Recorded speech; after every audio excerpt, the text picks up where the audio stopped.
อยู่ดีมีสุขอายุมั่นขวัญยืนนี่เรียกว่า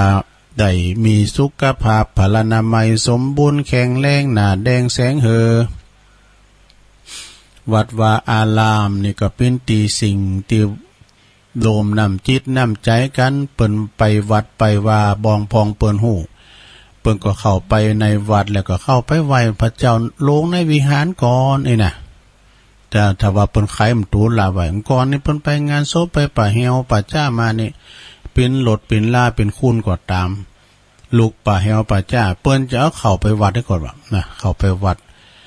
ว่าไอ้ไล่ไอ้ขาดเสน่ห์จังไล่ชันเตมาติดตัวมาก็หายหมดอ่ะนาสราเนาะนะวัดปินตีสักการะปูชากับไหวตีตุลุงอบาวานกะกรรมคูบาเนาะบะโกนดีเป็นไรตีลูกหลานผ่านในวัดในวาบะโกนดีเอาไปเหล่งตีโง่ตีควายบอดีปินตีผันนานจุนกว่างชุนไก่เนี่ยมีหมดอะไรฉะนั้นวันนี้มาพบมาปะกันนะสราญาติโยมทั้งหลายเนาะ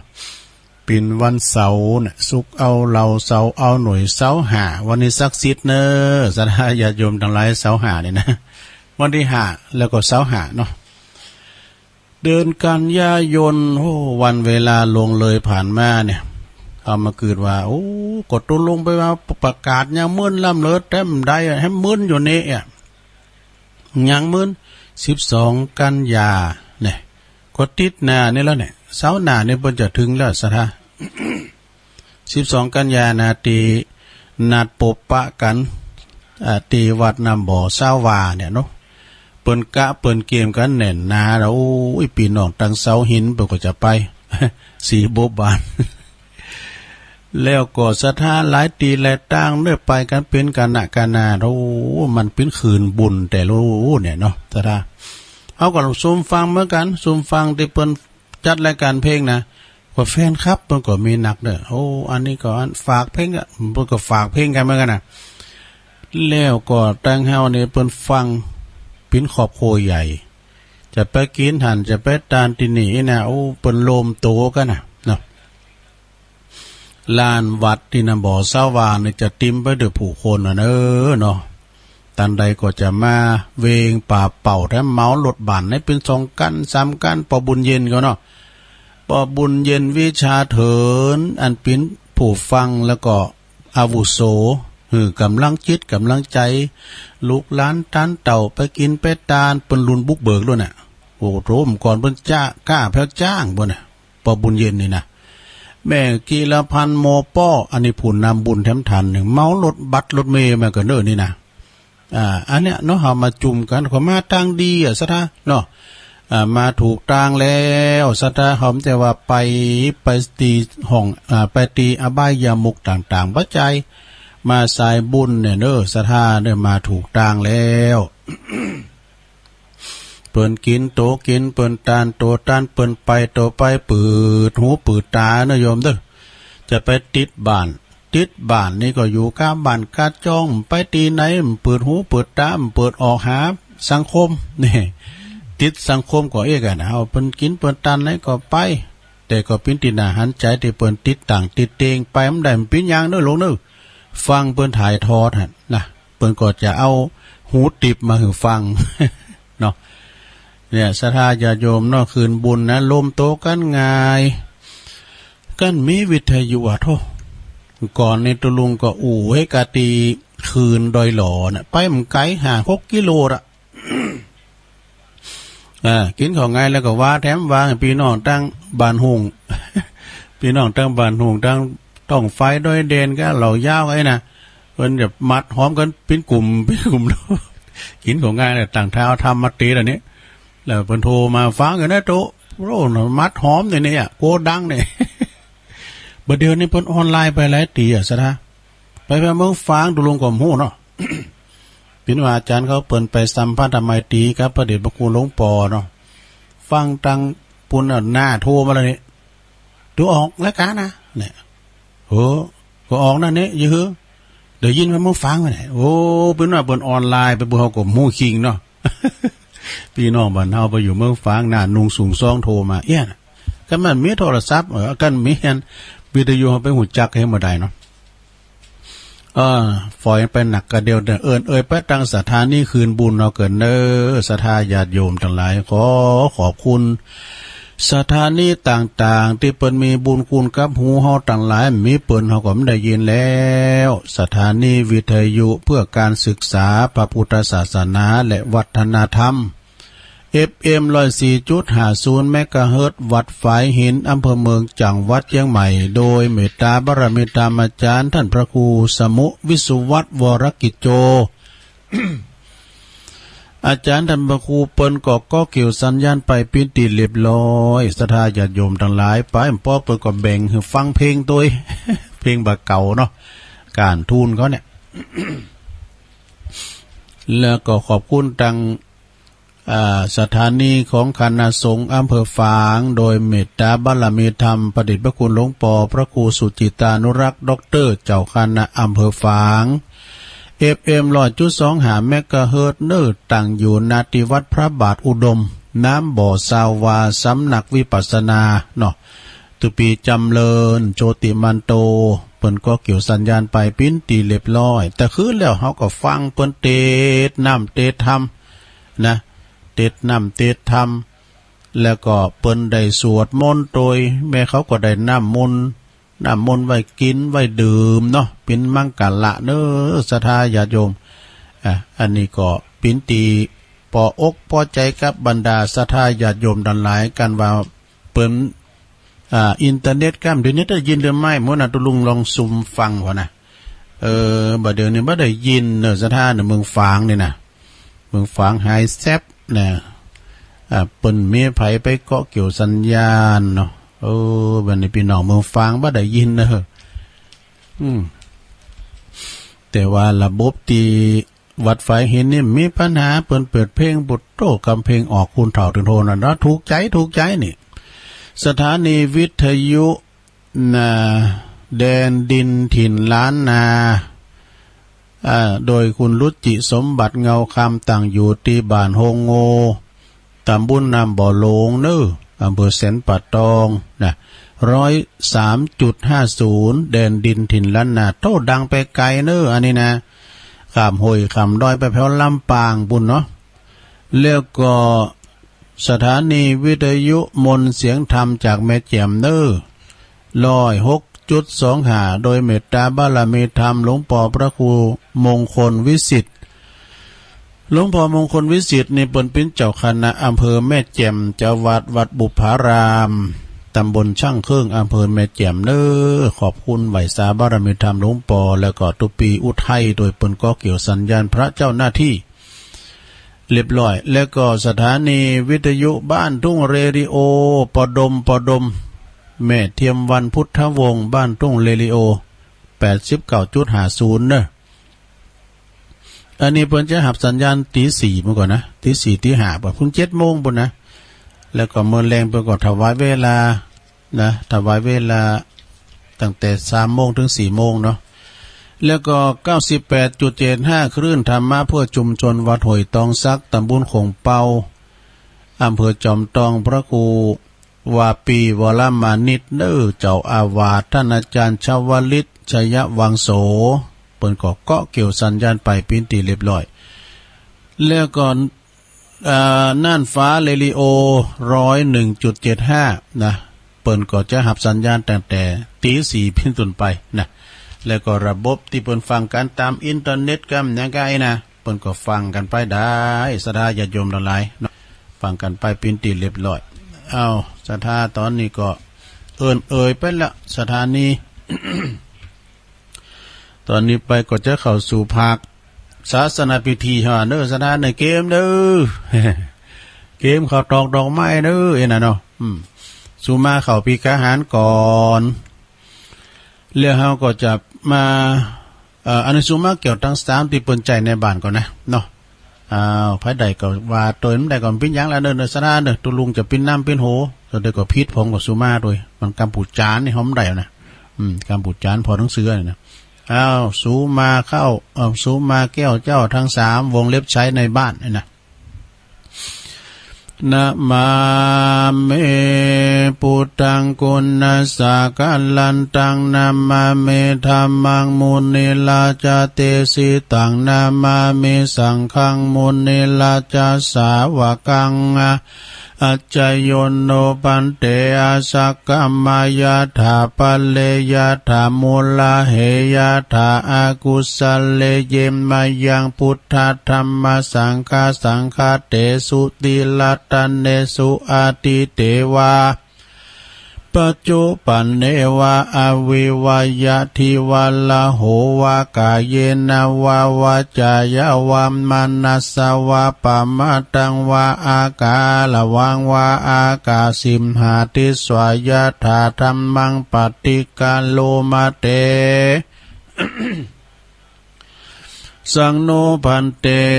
พุทธติรัตนัตยังอนุกัมปังอุปาทายะอาจายังอาจายะโตปฏิคันหาตุคัมมันตุสัพพังโตสังอายะติงสังวาลิสามานะปุเนวังกาลิสามะสันจิจโตสังอสันจิจโตสังสัพพังโตสังคามันตุโนนี่จบไปอย่างหนึ่งแล้ว ตอนนี้ไปว่าพร้อมๆกันเนอว่าพร้อมๆกันเลยสุมาเข้าภิกขาหารเนอเอาวัดปินบาทเนอสถานเนอ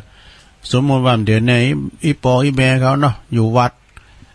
เพื่อกำลังจะโยงเข่าเพื่อจะสู้มาเข่าพิฆาหารก่อนนะว่าโดยถ้าใดก็ว่าตัวนะลงเด้อว่าตัวทำใดก็เป็นนะนะมาเมตุปะบุปาลาจตาเนโอตานาภิกขาหาลาตาเนสหปาลิวาลาตาเนวัลลาตาคินาเยกายะตัวเลวาจิตัวเลมโนตัวเลสันจิจาปมาเตนะวะอาสันจิจาปมาเตนะวะกายะกัมเมนะวะวาจิกัมเมนะวะมโนกัมเมนะวะอดิตาโตสังปัจจุปันนโตสังสัพพังโตสังขมันตุโนตุติยัมปิตัตติยัมปินะมาเมทุปะบุภาลาจตาเนโอตานาภิกขาหาลตันเนสหปาลิวัลลตันเนวัลลตาคินาเยกายะตัวเลวาจิตัวเลมโนตัวเลสันจิจาปมาเตนะวะอาสันจิจาปมาเตนะวะกายะกัมเมนะวะวาจิกัมเมนะวะมโนกัมเมนะวะอาติตาโตสังปัจจุปันนโตสังสัพพังโตสังคามันตุโนเอา จบไปทำอย่างหนึ่งต่อไปสู่มาเข้าพระเจ้าโยงเข้าพระเจ้าหนึ่งปุรามว่าดังเนาะกับวิหานุโลกอิมังโอตันนาปินดาตานังเตลาตานานังสกัจจังเตมาปูเจมาตุติยัมปิอิมังโอตันนาปินดาตานังเตลาตานานังสกัจจังเตมาปูเจ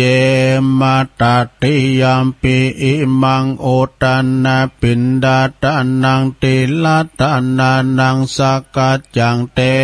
มาปูเจมาติคัลลตังหิตายาสุขายะยาวานิปานายาสังวตันตุโนต่อไปโยงข่าวบาทหนึ่งปุรามโยงข่าวบาทนะลงเด้อเอาบาทด้วยกันพร้อมกันไปเลยสาธุโอกาสะโอตันนาปินดิปัตตังตันนังนิปันนาปัจจโยโหนตุโนนิจังโอตันนาปินดิปัตตังตันนังนิปันนาปัจจโยโหตุโนนิจังโอตันนาปินดิปัตตังตันนังนิปันนาปัจจโยโหตุโนนิจังเอาแล้ว ศรัทธาญาติโยมทั้งหลายต่อไปก็ไปต่างแถวตีปุณนะกุฏิโฮงหลงปุณนึงพ่อจาอยู่แถวหน้าแม่ยิงอยู่แถวใต้แถวหลังแล้วก็ไผ่ซุปแคบก็ถอดเกลือไปไผ่ซุปหมูก็ถอดกูไปกำเดียวเจาะเข่าใส่โหนึผาธนาวะข้าวของข้าพระเจ้าขาวดังดอกบัวยกขึ้นเหนือหัวถวายแด่พระสงฆ์จิตใจจำนงตรงต่อพระนิพพานขอให้ถึงเมืองแก้วขอให้แคล้วบ่วงมารขอให้ทันพระศาสนาพระศรีอานในอนาคตการโน้นเทินนี่เจาะใส่เก่าใส่โหใส่เข้าไปสุขโหโหมะสุขโหโหมะไปใจเนื้อละอ่อนขยโยมเนื้อภาชนะเข้ารุ่นบาทกะละมังทั้งเป้เกมนี่เอามาถึงในศาลาแล้วจะได้ญาติโยมทั้งหลายในเมื่อวานตั้งในนิพอมประสงค์องค์เจ้าเนนเขาเปิ้นขึ้นอยู่บุญอาทรงแล้วต่อไปก็ได้เวลาอันเป็นมังกรละแล้ววันนี้ได้รับเกียรติจากปอกำนันเปิ้นได้มาทำบุญกับหมู่เฮาเจ้าขาทั้งหลายปอลามไปจิตเตียนสนุนก่อนจิตเตียนสนุนต่อไปก็ขอเจริญขอเล่นเจิญ ปอกำนันได้เป็นประธานในการจุดเทียนถูปูชาพระรัตนตรัยหมู่เฮาเจ้าขาทั้งหลายระงับหับปากตั้งอยู่ในอาการอัสงบยกมือประนมไหวไว้เด้อไหวไว้หันก่อนไหวไว้หันก่อนมันจะนัก กรรมมันนี่ของปีนั้นโอ่งได้แล้วไหวไว้หันได้ไม่ลงเด้อไหวไว้หันมันจะนักเนี่ยหลังจากนั้นขออันเจริญพรดังผู้ช่วยไปเกณฑ์ขันศีลที่ครูบากรรมเนี่ยเอาจะเอาศีล ต่อไปจะเอาศีลเนอลงเนอมะยังพันเตติสัลลันเนนะสหปัญจศีลานิยาจามะตุติยัมปิมะยังพันเตติสัลลันเนนะสหปัญจศีลานิยาจามะตัดดิยัมปิมะยังพันเตติสัลลันเนนะสหปัญจศีลานิยาจามะนะโมตัสสะภะคะวะโตอะระหะโตสัมมาสัมพุทธัสสะนะโมตัสสะภะคะวะโตอะระหะโตสัมมาสัมพุทธัสสะนะโมตัสสะภะคะวะโตอะระหะโตสัมมาสัมพุทธัสสะพุทธังสรณังกัจฉามิธัมมังสรณังกัจฉามิสังฆังสรณังกัจฉามิตุติยัมปิพุทธังสรณังกัจฉามิตุติยัมปิธัมมังสรณังกัจฉามิตุติยัมปิสังฆังสรณังกัจฉามิตาติยัมปิพุทธังสรณังกัจฉามิตาติยัมปิธัมมังสรณังกัจฉามิตาติยัมปิสังฆังสรณังกัจฉามิติสรณะขมานังนิทิตังปานาติปาตาเวละมณีสิกขาปะตังสมาติยามิอตินนาตานาเวละมณีสิกขาปะตังสมาติยามิกาเมสุมิจฉาจาลาเวละมณีสิกขาปะตังสมาติยามิ มุสาวาทาเวละมานีสิกขาปะตังสมาธิยามิสุราเมลยะมัชฌะปมาตฐานาเวละมานีสิกขาปะตังสมาธิยามิอิมานิปัญจสิกขาปทานิสีเลนะสุขติงยันติสีเลนะโภคสัมปตาสีเลนะนิพุติงยันติตัสมาสีลังวิโสทะเยสาธุสาธุสาธุเอาแล้วสดาญาโยมเนาะมังกะละหาขอก็ฮับกันไปแล้วเก็บไว้ดีๆเนอะสดาเนอะมังกะละหาขอนี่นะอันนี้ก็จบลงไปกรรมปจานไหวพระฮับศีลปินอาภรณ์เนอะสดาล่ะมีไหวกับเนอกับโตศีลหักษาคุณศีลจะไปสู่นิพพานศีลจะมีโภคทรัพย์มีนิพุติงไปนิพพานเนาะสิเลนะสุขติงยันติมีไปสวรรค์ไปนิพพานเนี่ยกันเนาะสดาหลังงับฮับปากวันนี้ห้อมเดินด่างไผเนาะบ่เดินลูกหลานตันเต่าจะมีปิยวาจาอู่โมนจาหวานเนาะยิ้มแย้มแจ่มใสโศกเศร้าเกียรติยังสักอย่างนี่นะเนาะอันนี้ก็เป็นมงคลหาขอเนอฝากฟังไว้กับบรรดาปออกไม่ออกศรัทธาสาธุชนดุศาสนาพิธีนี่กึ่งชั่วโมงปลายตุลุงตึงว่าไว้แล้วว่าไว้จะได้ก็ว่าวันเสาร์เต้นี่มันมีอย่างหนักเฮาก็ศาสนาพิธีเปิดทวนความจำอีเมเขาอีปอเขาไม่ได้ไปวัดเนาะถ้าเจอมันจะลืมไปนะเฮาก็มาทวนความจำแหมทวนความจำก็หมายความว่าเขาก็ได้มาว่าไว้อันของบักกินมันก็หูเนาของบ้านเรามันก็หูลืมสดาญาติโยมทั้งหลายได้จือได้จำไว้ก็ดีโสดโยโกห้องก็ตามตัวนี้สดาก็เลยว่าถ้าเฮาเนี่ยบ่ได้ว่าสัก3 วัน3 ติดเนาะสักกึ่งห้างบางเดินนี่จะลืมนะสัญญาไม่แน่นอนมันขี้ลืมจะเข้าไปสู่ในตำรับตำราหมดจะนั่นเขาก็จะไปลืมการสวดโยโกห้องศาสนาพิธีต่างๆเนาะศรัทธาญาติโยมทั้งหลายตอนนี้ไปก็ศรัทธาเขาก็อยู่ดีมีสุขมีความสุขกายสบายใจนะเขาเกิดมามีองค์กะ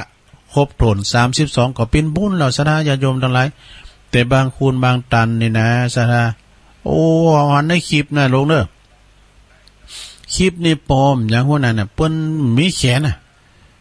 มีถึง2 ผากเลยนะสะทะสุมาเดี๋ยวเปิ้นเอาตีนใจตังมือตังอย่างหมดซีฟันก็เอาน่ะโอ้เน็ตแต่เนี่ยเน็ตแล้วคูณเฮาธรรมดาขึ้นทับจานได้วัน300นะเปิ้นก็จ้างนะลุงนี่แน่บทโทเปิ้นไปอันถ่ายถ้ำนะยิงธนูเนี่ยจะได้ยิงกลางเนี่ยนะลุงปักเขาตีอันหน่วยโอ้ลงน่ะปึ๊กเอาหดโถนี่เน็ตเอาเลยแล้วก็อันแหมกินแหมว่า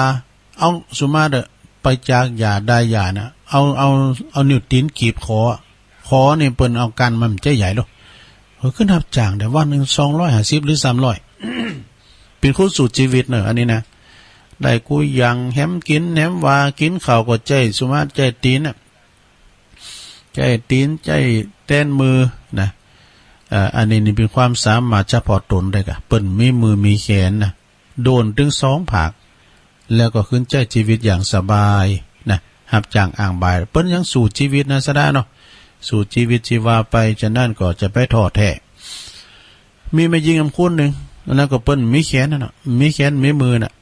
เฮาก็ว่าเปิ้นสิฮื้ออีกก็เตียวไปสุมาได้เอาตีนไขมันตูรถ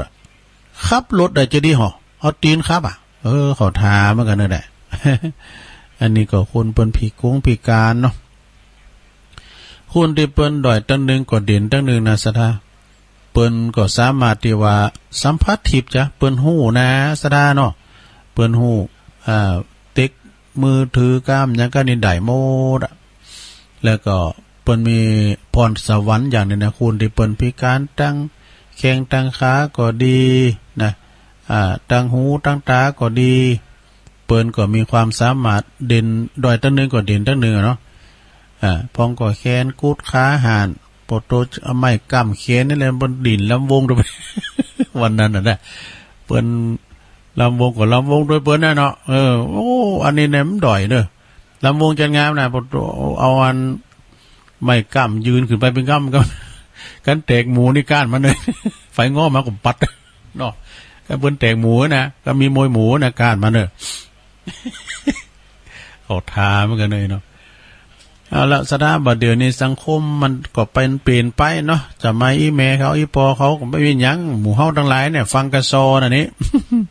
อยู่กลางไห้กลางหน้าเนาะฟังกระซอคณะดาวลุง ยาสตรีกามาป้าอย่าฟังแม่ครูซอเขาเนี่ยแม่ครูแสงเอ่ยเขานะเปิ้นซอเรื่องหยังจำปาสีตุนพองก้าอุทธลาก็นี่ก็ได้ยินนะปุตโตเปิ้นคำก็เจอบ่ห้อยน่ะยังจำได้อยู่ดูเปิ้นก็มีปิ้นยุคปิ้นสมัยบ่ได้ในสังคมกลุ่มหน้านะโยมนะสังคมกลุ่มหน้าเสื้อผ้าก็ต้องใส่บ่ได้ไต่ขึ้นที่สูง คนที่เปิ้นพิการทางสายตาก็ต้องจูงนะเปิ้นมีรถวินแชร์หรอนี่สบายนะแล้วก็บ่ได้สอดเอวบานนะแท้ก็ถึงวันนี่นะสดาไผอยู่ในกลุ่มหันบ่ได้สอดแอวไปหาพี่หาน้องตามบ้านตามจ้องก่อนในเปิ้นตุยเปิ้นแอวหากันโลกเปิ้นแอวหากันบัดเดี๋ยวนี้ยกมือถือก็เดียวอยู่ไหนเด้อนะก็อยู่แพ้แม่ไปยังปูนไปหาเฮ็ดนี่มันหูบ่ดตาติบหูติบซะนะเนาะแต่ก่อนผมจะมีหยังรู้ปุโตปีใหม่ปีหวานถามท่านไปเอาหลักหรอมันป่นกันเป็นบาทนะป่นน้ำนะซะนะ ตุปีพิษตุลุงพิษน้อยนะนี่เป็นตัวเปิ้นไปตัวคุณเฒ่าเนอะคุณเฒ่านี่เอาสมาเดิมก่อนเพิ่นใส่เหล้าน้ำขาวกันเนาะเอาเหล้าโฮดก็มี ก่อนก็ให้ลึกเหมือนกันนะป่นกันเป็นบาทแล้วเพิ่นจะวางกันเนอะมัดกันนี่ แล้วก็มัดกันที่เสาแหล่งม้าก็เอาน้ำเขารอก็เอาดุ่งมาเวีย โอ้ก่อนมันโมนนะซะนะมันก่อนนี่กันเวลาปีใหม่ดิมไปไหนเดี๋ยวก็อยู่น้ำตาหุ่นตั้งอันนี้มันคนตั้งก็มันจะปิ้นเจลาดยางนี่ตั้งลูกลังนี่กะโหดน้ำกันนี่บึ่งบังเมื่อวานน้ำหนักเด้อคนเฒ่ามอกงามเงือกงามเหงือกนี่นะมอกเขียวหลอนนี่คนเฒ่านะขี่รถฮอนด้าเก่าด้วยมากูนะคุณนั้นครับคนหนึ่งซ่อนใต้ก็มอซ่อนใต้นะก็กำไฟเลี้ยวทางหลังอันนี้ มาหนิแล้วบอกกันลินเขาโฮเต้นบุ๊บดับรถดับนะก็เดียวมาก็เดียวมันก็ถอดโฮเต้นมาปัดหรอก่อนสมัยรถโฮเต้นเนี่ยถอดโฮเต้นมาปัดก็เดียวมาแล้วใส่ก็เดียวโฮเต้นบังดับเนี่ยเดือนนี้ปวดมันเป็นรูปไผ่ลำไผ่นะคุณเท่านะเขาก็ดีเนี่ยไปเก่งไปเนาะแฮมก่อนมันโมนโอสดาเนาะเล่งโง่เล่งควายก็โมนแล้วโตของกินของหวานในตังบั่นตะจอมห้ามดิบในซื้อกินนะมันมีหันโมดกลางตุงกลางหน้าเหมือนกับห่างนะ ห่างยังไม่ใช่ห่างใครนะห่างรถตัดกันเนี่ยมันจะมีหันหมดอ่ะกลางหน้าก่อนอ่ะจะกินพักเวนนะพักบุ่งกันยังก็พักบุ่งแดงอ่ะพักบุ่งเขียนก็อ่ะปูปลากุ้งหอยปูปลาเมียนพ่อหมดดูนะพักตบพักอย่างนี้นะมีสับปะสะอันที่ในกลางตุงกลางหน้าเนี่ยไปกินข้าวกับบดีบอดตุลุงเขาเนี่ยมันก่อนเปิ้นปูหอมดูรอตีหิมหองหอมนะเปิ้นจะเอาพักป่อมหอมป่อมไปปลูกหรอกไปกินกลางเพกปุ่นน่ะกลางเพกเตียนเปิ้นปูหอมปุ่นนะหอมบนจุบฮักมัน กินจู้หั่นกินจู้บุญเพกหอมแล้วก่อนเล่ามันจะอย่างนี้แหละคือมันไก่พักป่อมเอามากับน้ำพริกตาแดงเหมาะเฮ้ยก่อนนะอันนี้ก็อุ่นนอกเลิงไปติ๊กกับศรัทธาญาติโยมต่างหลายนะเอาก่อนเนี่ยมันจะมีด้วยเดี๋ยวมีมือถือมีตาติบหูติบหมดเข่าก็อันบ่ได้เก็บเข่า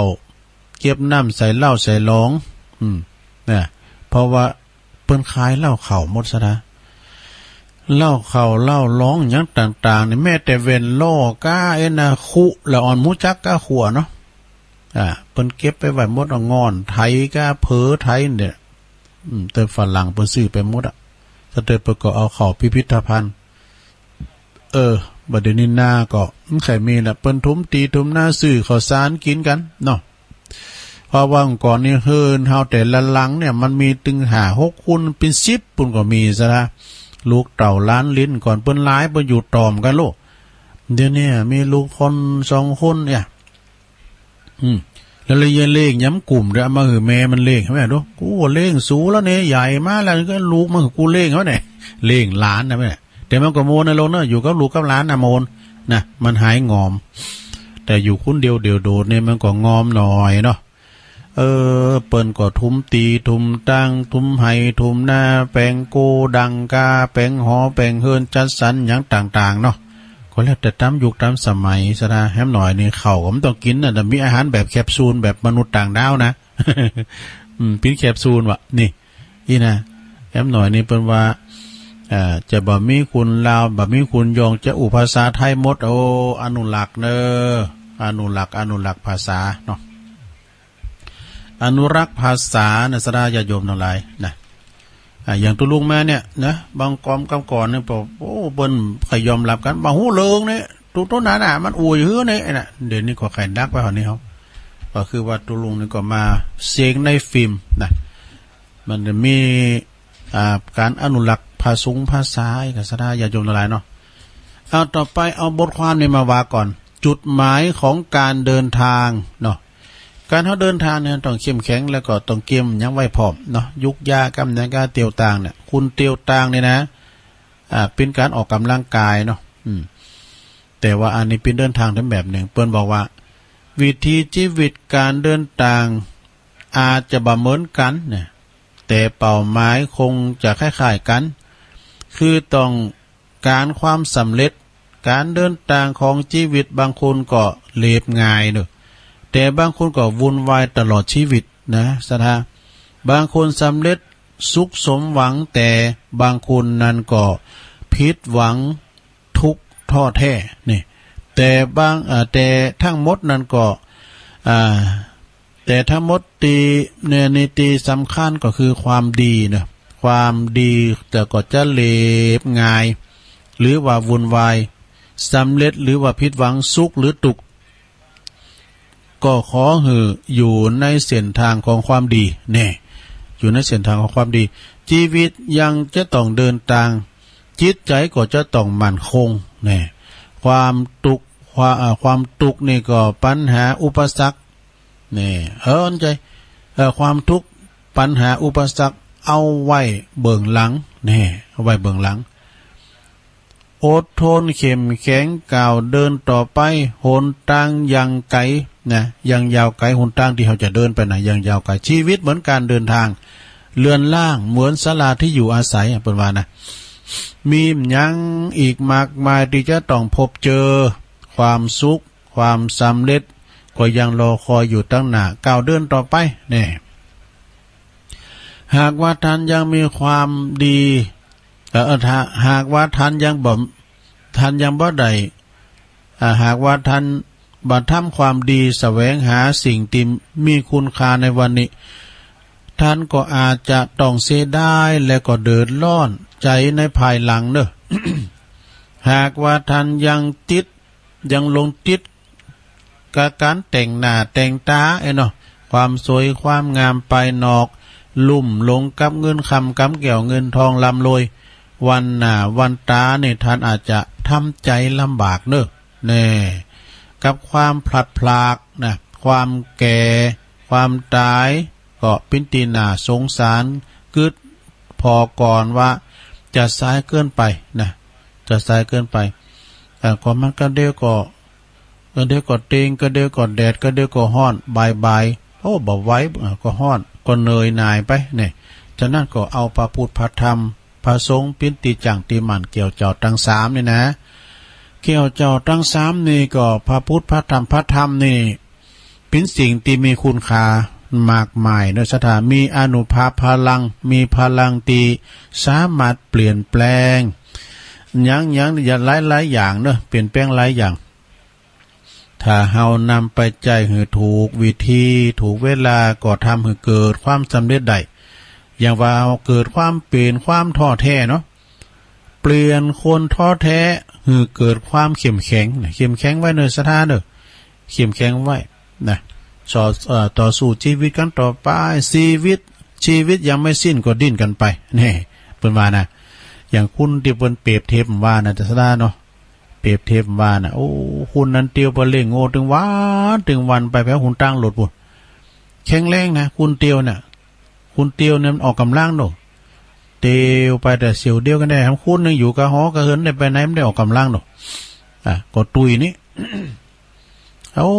กูนี่ไข่อย่างเมืองแล้วไปไหนก็มอได้มึงมันตุยนะก็เฮากินข้าวแล้วนอนนี่เนาะแล้วก็เป็นคุ้นแข็งกระด่างคือเกิดความอ่อนโยนนี่คือเกิดความอ่อนโยนสถานเด้อเป็นคุณหันแก่ตัวเป็นคุณที่มีน้ำใจคุณในนาสถานญาติโยมทั้งหลายเอาพอหันได้ง่ายเอาหันที่คลิปคอนเตียนที่เมจาน่ามาออกแหละที่คุณจีนเนาะคุณเฒ่าเนี่ย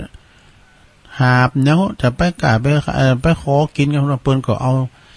เป็นเอาเซตตั้งหือพองเอาเกือบเป็นแคบเป็นเกือบหือหมดอ่ะเนาะเป็นเสื้อเป็นผ้า คุณเฒ่านั้นเพิ่นก็เนาะอันนั้นแต่คุณจีนน่ะโอ้แม่จันยายคุณยายจันบอกว่าคนไทยเฮาเป็นอย่างอีหมดไทยเนาะ ก็ปิดเนี่ยกันเนาะเอาอันนั้นมาหือเอานี้มาหือนี่เปิ้นมีน้ำใจเป็นคุณหันแก่โตเป็นคุณมีน้ำใจบางของมันหันแก่โตสดาญาโยมอะไรบ่ไปในสักเตอบ่กินบ่ท่านยะสักเตอซ้ำเตอเปิ้นมาแจกของแต่งมาปุดโตปิ้นละวุ่นละวายโดปิ้นเจ้ากี่เจ้าการอย่าได้ทำเปิ้นว่าเลยอันก่อนเขาเคยปั่นเนาะก่อนปั่นหยังกันปั่นของหน้าหมูนะตกปูนกันโดตกปุ่นกันมันเป่งเดียวกันว่าสมัยเลี้ยงควายนะมันผอมกันหมดโดเอาสู้เขาเลือกบ่ะเลือกเอาได้เนี่ยเสร็จพอมันนะนี่เอาใส่ตักตัวเก่าดิ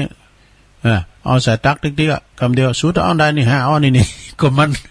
นเกือบจองไว้แล้วนี่เนาะอยู่หน้าตักไม่ได้แล้วกินเขาเอาไหนบ่ะเอานี่มันอยู่ในตักไม่ได้แล้วนี่วันนี้มันส่วนแบ่งที่ไม่เป็นธรรมเนาะสถานเนาะเนี่ยมีน้ำจิตน้ำใจเนอะ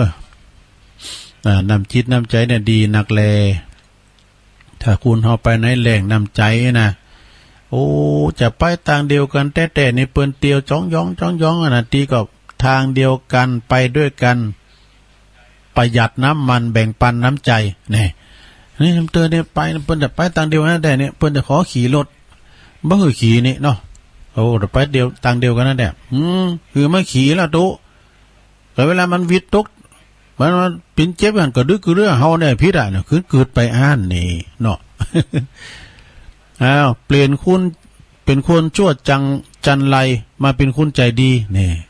คุณเฮาเนี่ยมันใจดีแจ่มดีนี่ก็พอลอยใบหน้าบางคนก็ยิ้มแย้มแจ่มใสบางคนก็ห้องเพลงบางคนก็ผิวปากถ้าแสดงออกตั้งกายนะยิ้มแย้มแจ่มใสอันนี้คุณใจดีล่ะนะเป็นคุณใจดีกันว่าหนากึกมึกและหนายำขุดจีนะพอหนาอย่างโง่โศกไปไกลมัน เป็นความทุกข์ที่มีให้เกิดคุณค่านี่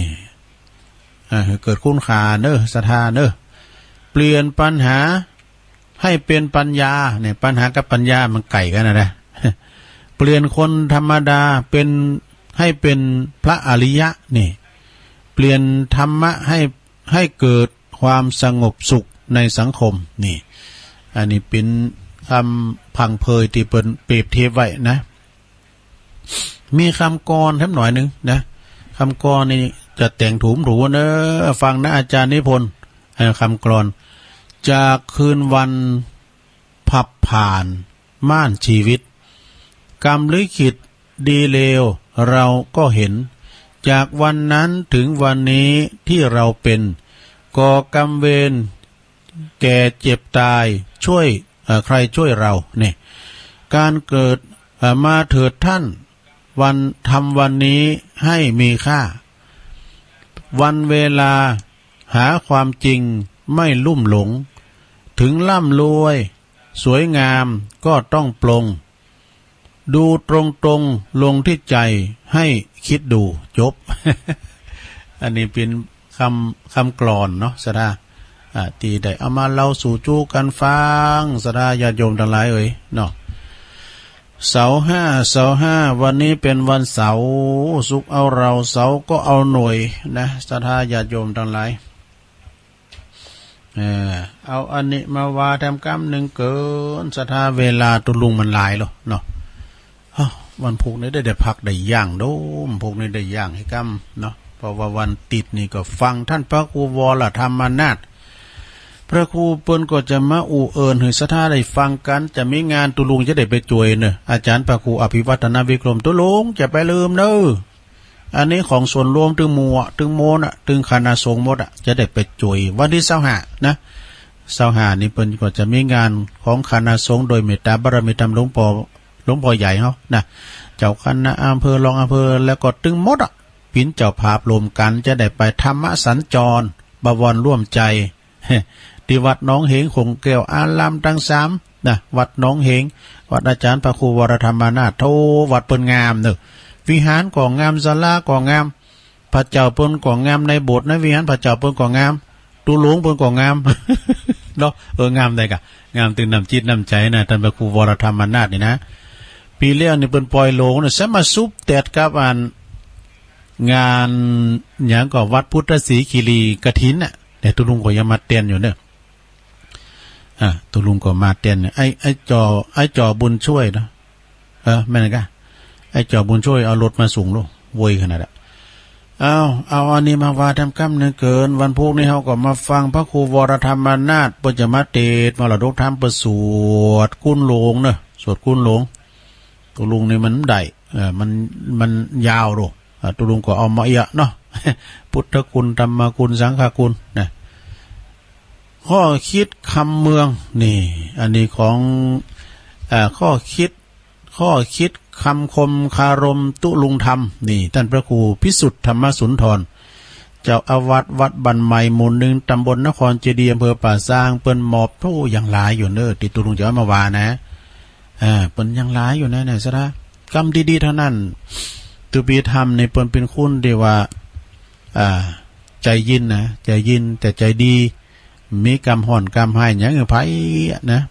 เปิ้นอยู่บันวัดป่าแดงบ่น่ะมึงเชียงแสนว่าเปิ้นมาปิ้นตุลุมาต้องมาปิ้นเนน่ะดูเปิ้นก็ได้รับวิชาจากอาจารย์ขืนค่ำนี่ติดดอกติดดงกาเขียนวาดหยังได้หมดเดี๋ยวนี้เปิ้นไปบูรณะอย่างนั้นก็เตียนเกี่ยวเนี่ยสถาดก็ที่วัดตุปีเก่งวัดพยาวันห้องจ่างนี่ก็ฮะ ไปทำไปเยอะฟรีนะคะแนนว่าเปิ้นชื่ออุปกรณ์ไว้นะเปิ้นไปตานฝีมือเนอะตุปีทำเนี่ยนะโอ้ดีเด็ดไปแป้งให้เปิ้นมอกไปเฝ้าวัดให้เปิ้นเนี่ยตุลุง ตุปีเก่งก็นี่เปิ้นเป็นคุณไปหรือเนาะเป็นคุณสังคมเนี่ยข้อคิดคำเมืองแกงบดด้านจิมจะไปเฝ้าใส่น้ำปลาเนอะลงเนอะ เอามากินวันนั้นที่ไหนเนี่ยหลวงพ่อกับหลวงพ่อไปกินเนี่ยมีคุณคนหนึ่งว่าพอเอาเกลือมาคว่ำใส่น้ำแกงเลย มันใส่มันจิ้มนะซะนะเนี่ยเปิ้นว่าจะเอาไปเฝ้าเอาเกลือเอาหยังมาใส่เตอแกงยำเต้นแต่จิ้มไปเฝ้าใส่น้ำปลาเด้อแต่มันจิ้มแล้วนี่ก็แก้ไขได้นะตุลุงก็เคยละมันจะแหมกินมันจิ้มนะตุลุงเอาน้ำใส่เรื่อยๆเอาน้ำใส่นักๆแล้วก็ตักออกกัน ตักน้ำแกงออกแล้วจิ้มพอแล้วเบาไว้เฮ้ยเนาะก็ยังถ้าเอาน้ำใส่เกลียวแล้วเอาเกลือใส่เกลือใส่มันจิ้มล้ำไปย่ะเอาน้ำเติมดิๆเกลือมันก็จางไปหรอกเนาะแล้วก็ถ้ายังบ่ตันขอปัญหาจะไปฟังตอบยังบ่ฮู้ขอปัญหาจะไปฟังตอบนี่เปิ้นว่าไผมีปัญหายังถามเหรอเปิ้นประชุมกันเรื่องกินเรื่องตาลเรื่องหยังนี่ก็ลุงก็ได้3-4ถาม เปิดว่ามีปัญหาเนี่ยมาถามได้เลยเนี่ยท่านประธานพี่ปอไข่หู้ว่าอันปลาทูเนี่ยมันจิ้มจากแม่น้ำมาก็ว่าจะได้ ก็มันจะลืงวันนี้เนาะปลาทูจิ้มเนี่ยเพื่อไข่หู้ว่ามันจิ้มจากแม่น้ำแล้วมันน้ำทะเลเลยเนาะ แล้วก็อันคุณก่อนมันซื้อซะนะควายหายตึงโตมีไปหู้สักคุณว่าไผหลักปหลวงปก่อนนัดประชุมที่บ้านประชุมเรื่องกินเรื่องตานเรื่องคืนเรื่องสร้างเนี่ยแล้วเรียบร้อยหมดเอาศรัทธาทั้งหลายประเด็นนี้ก็ประชุมแล้วกันหมดแล้วเนาะหูใจเข้าใจกันหมดแล้วเนาะวางแผนหมดเรียบร้อยนะปีบ้านปีจองได้แต่คนที่มันลักควายน่ะไปฟังไปตัวนึงเนี่ยเปิ้นลุงเฮินกันลุไอ้หมอนั้นมาเยี่ยมลุงเฮินบ่โอ้มายิ้มหลวงนาทีลุงตัวเปิ้นไปมันก็มีปัญหาปหลวงก็เลยถามว่าลุงนี่แกไปลักควายเปิ้นน่ะแม่นแล้วรอว่ะดูดีมากเก่งมากได้2 คะแนน ลุงนี่นะไปคุดเมืองด้วยไปคุดเมือง15 วาแล้วบ่เอาเรื่องอย่างละนะปุตโตมันดีใจคุณเท่านี่นะที่ว่าเปิ้นหยับมาละมันลักควายมันดูอันพ่อหลวงอันนั้น15 วานี่ตึงตัวก่อนนั้นว่าจะได้บอกรู้ยังมีตัวก่อนน้ำตัวโดน30 วาโอ้ใบซื้อลักซื้อให้แต่ กำตุลุงทองเนี่ยนะบอกควายหายเนี่ยห้วยเลยเนี่ยเนาะว่าไผหลักเปิ้นคุ้นก่อนมันซื้อนะถามใจของเปิ้นบ่ดื่มเหมือไก่อย่าว่าอันพ่อหลวงอัน15 วานี่ถึงตัวก่อนให้มันตัวนึงก็ว่าจะได้ก็นาทีก็โดนเทื่อก็พอดีแล้วเนาะนาทีมันต้องลุงโดยเปิ้นบุญละพี่น้องห้อมอยู่ดูแต่ลุงโดยกุ่นเปิ้นไปสงสัยหยัง อย่างว่าเปข้อนี่ก็นำตุ่นมันจะข่มแล้วมันนั้นมัน มันเป็นหลักอย่างเปิ้นมาเนาะนำตุ่นมันจะข่มกับไว้วีไว้เหมือนเปข้อนำตุ่นมันนะ มันนั่นฮิตวิทย์แล้วนี่ มันทำพิรุษเนาะสารซ่าเนาะสารกุยบ่อใดใส่ขอบนี่ไปฟังยกมันมีดูสระเนาะสารซ่าสารกุยมันมีขอบรู้อย่างเข่งนี่เพื่อก่อโม่นนะโม่นเข่งเนี่ยก่อนเนี่ยโอ้ยตัวลุงเขาเนี่ยข่อมวอดแต่สารเข่งสารหยังก็ได้กินกับเข่งเนี่ยซะนะมันก็มีแม่เลี้ยงเนาะถ้าว่ามีสตางค์ก็เอาสตางค์เพิ่มมาก่อนแล้วก็สารเข่งหือเปิ้นเนี่ยนะตุลุงครับจางกอกุลเข่งยังจำได้ว่า4 กุล25ซะนะขึ้นบ่ล่ะ4 กุล25กันนะ25สตางค์เนี่ยนะก่อนนี้มันมีกายฐานก้มเนี่ยเอามาซื้อมาใส่วิทยุไปฟังเพลง ก่อนนี้อันใดก็พูดก็เป็นแต่เงินเปิ้นมีกานะซะนะ25 50เนี่ยมีกาขนาดนั้นอย่างว่าซ่านี่นะซะนะเปิ้นสารกุยบ่ทรงเนี่ยกะคุณเปิ้นสารกุยกันเปิ้นกินสลากหักไม้กันสารกุยสารเข่งเอาแล้วก็กุยขี้ปุ้มนี่นะเปิ้นจะม่วนเนาะมันปล่อยมันยาวอันเปิ้นกำหูกับกำสีกำหาเลย กุยขี้ปุ้มนี่นะเปิ้นจะม่วนเฮาก็ว่ามันก่อนเฮ้ยบ่จะสารแล้วพี่น่ะเปิ้นถึงอันต่อก็ซื้อก็เลิกยาวมากะโหบติดนี่โหบกำมาบ่ต้องกำง่ายบ่ต้องโหบติดกำสีกำหาแหละมันจะใหญ่หรอกสารซ่าสารกุยบ่ได้ใส่ขอบกันยกมามันไปเฝ้ายกเนี่ยมันลุดลุยหมดนะเข้าป่ายังบ่ตันได้นกจะไปฟังเก็บพักแกงแค่ เตะกันเนาะเข้าป่าน่ะมันหมายความว่าถ้าไปลานนกจ้ะเนี่ยเข้าป่ายังบ่ตันได้นกก็จะไปฟังสั่งเขาเก็บพักแกงแค่ว่ะพักแกงแค่เมื่อก่อนนี่มีโรสนาเนาะสมัยเขาทรายแกเล็กซี่ก่อนนะเขาทรายแกเล็กซี่การเขาทรายตีนะรถในนะยุดโลกแหละมีรถเตียวผ่านขนุนแล้วนะเงียบกิ๊บนะแล้วการเขาทรายตีมวยนะมันดึงไปสั่งก๋วยเตี๋ยวกินไว้ถ่านแล้วมันพิษแต่เขาทรายแกเล็กซี่นะปดโตปินประวัติศาสตร์นักมวยไทยนะแล้วก็ถ้ายังบัดตันได้ยินเสียงปีเสียงแน่ก็จะไปฟังตีกองอุยเนอะนี่กำมาเก่านะซะนะกำมีเสียงปีเสียงแน่มาแล้วก็คอยตีกองหรือว่าเปิ้นย่ำแต้นลินดนตรีก็ไปฟ้อนให้ก่อนนี่นะ แล้วคุณตีหญิงจ้องหองจะบ่ต้องไปพรำสอนแนะนำมาเด้อนี่จบลงไปซะนะเป็นคำลึกๆทั้งนั้นนะเนี่ยต ปิ้นกึดนะคนเดียวนะตุลุงทำเนี่ยเปิ้นปิ้นภูมิปัญญาเด้อศรัทธาเด้อเปิ้นมีปิ้นหลิม1หลิม2ตุลุงได้หลิมเดียวได้นี่เปิ้นเหลือหลิมเดียวเปิ้นเอาถวายตุลุงนะโอ้ยจะได้หลิมกำก่อนสำเน็จนะตุลุงทำนี่เปิ้นเป็นคุณนักแน่นแล้วก็เขียนตัวหนังสือก็งามเขียนผู้กันก็อย่างเงี้ยนะเป็นคุณที่มีน้ำจิตน้ำใจคุณหนึ่งเด้อตุนหนึ่งเด้ออยู่วัดบ้านใหม่กะหม่อมทองนะเปิ้นแปลงไปแล้วไปพอบ่นะซะดาตีสลายาวนะเปิ้นแปลงพระเจ้านอนพระเจ้าสารนะซะดาเปิ้นเอาไม้สารเนาะนะโธ่ก็ฝีมือเลิกกินเด้อซะดาเนี่ยพระเจ้าสารน่ะพระเจ้าไม้นะเปิ้นสารเอาพระเจ้านอนเนาะเอาละศรัทธาญาติโยมตอนนี้ไปก็ยังถึงเปิดสายเด้อนะศรัทธาเนาะยังเจ้าอยู่นี่ ยังถึงเปิดสายเตอดอกตุลุงก็กากีมาจะลายนะ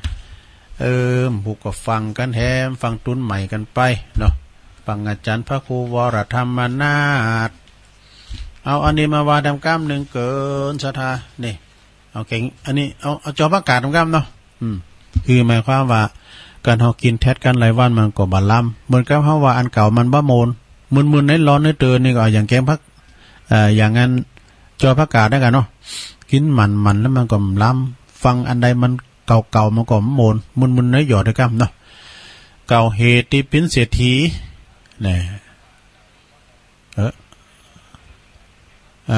เก่าเหตุที่เป็นเศรษฐีในพระไตรปิฎกเปิ้นก็ว่า1ขยันแล้วก็ฉลาดทำงานนี่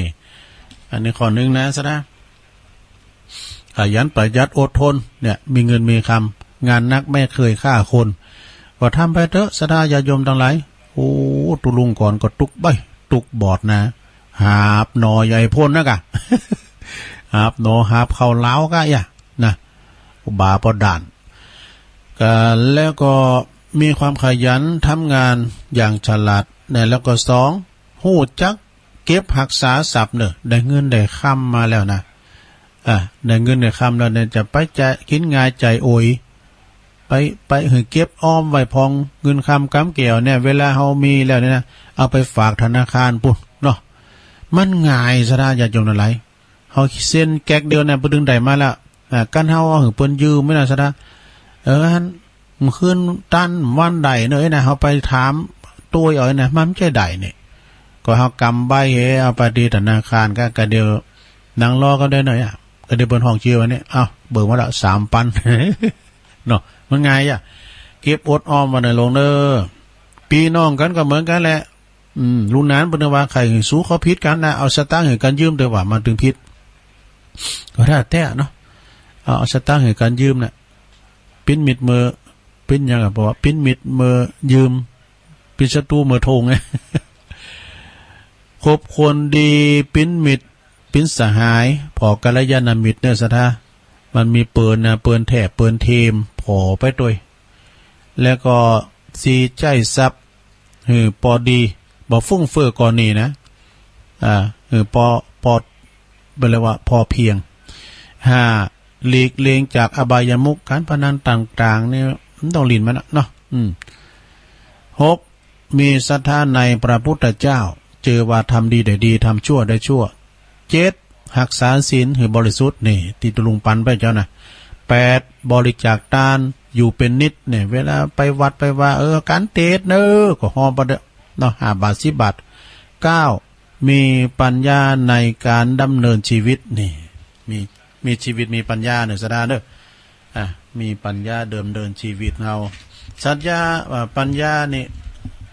ศรัทธานี่ก็คู่กับปัญญาเหมือนกันนะศรัทธาเนาะมีคู่กันตุลุงจะประกาศข่าวสารงานบุญก่อนเนอะศรัทธาเนอะประกาศข่าวสารงานบุญให้ครูบาอาจารย์ก่อน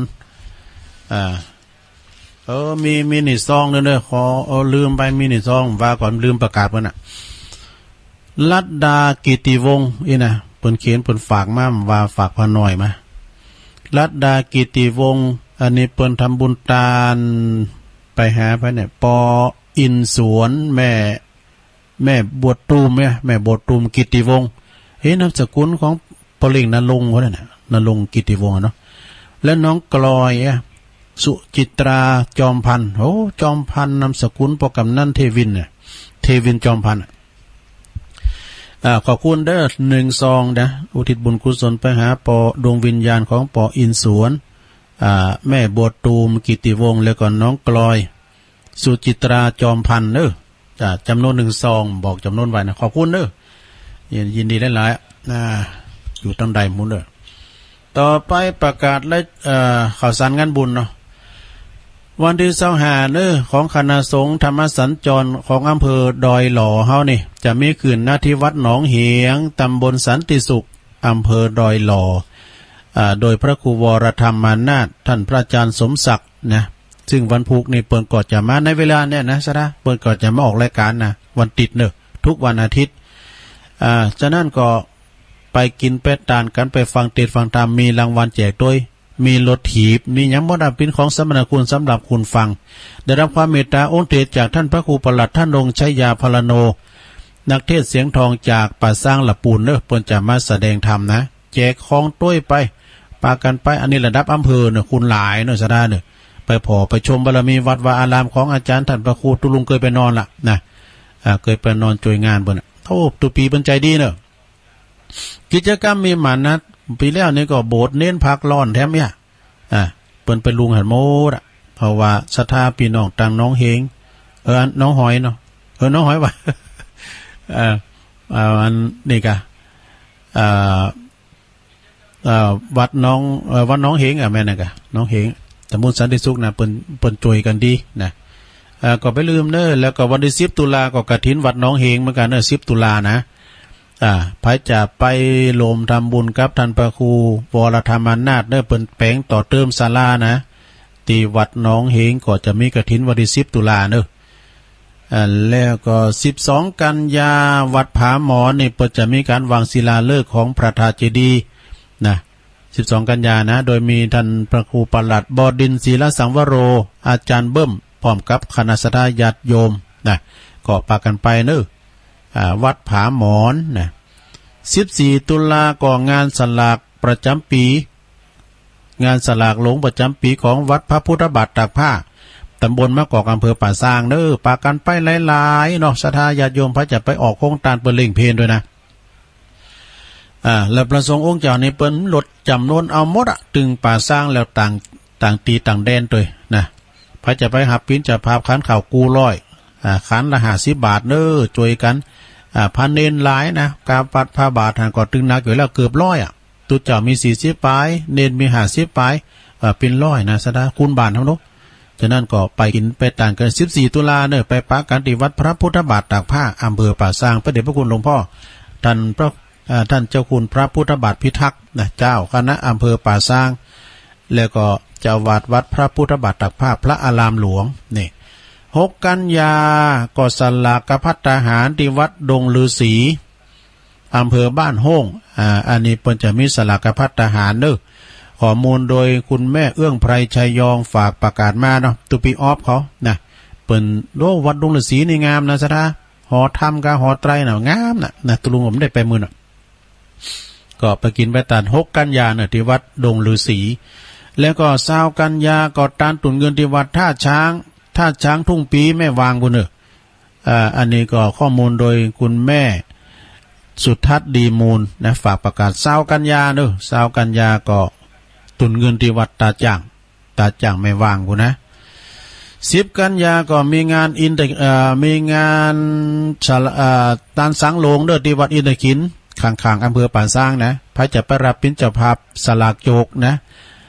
ต้นละ 1,000 บาทนี่แล้วก็สังฆทานชุดละ500 บาทขันข้าวก็ขันละ50 บาท10 กันยาเด้อ10 กันยาที่วัดอินทขินเวลุคามป่าซางติดต่อสอบถามได้ที่ท่านพระอาจารย์สมุพานุวัฒน์เขมานันโทตุปิเก่งเด้อไปหับปิ้นเจ้าภาพกันได้นะ